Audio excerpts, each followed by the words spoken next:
നേരത്തെ കാലത്തെ തുടരുന്നു. ആദ്യം നോക്കാം ഈ മണിക്കൂറിലെ പ്രധാന വാർത്തകൾ.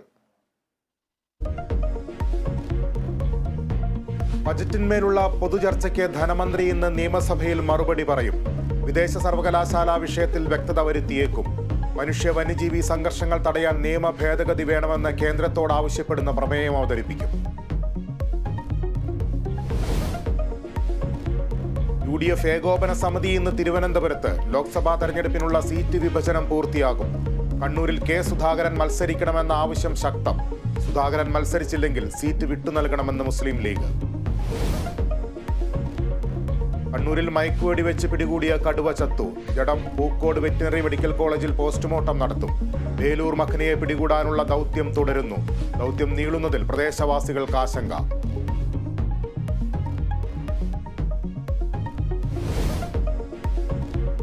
പൂണിത്തുറ സ്ഫോടനത്തിൽ വീട് തകർന്നവർ നഷ്ടപരിഹാരം തേടി കോടതിയിലേക്ക്. സംഭവത്തിൽ മജിസ്റ്റീരിയൽ അന്വേഷണം ഇന്ന് തുടങ്ങും. ഒളിവിലുള്ള ക്ഷേത്ര ഭാരവാഹികൾക്കായി അന്വേഷണം ഊർജിതം.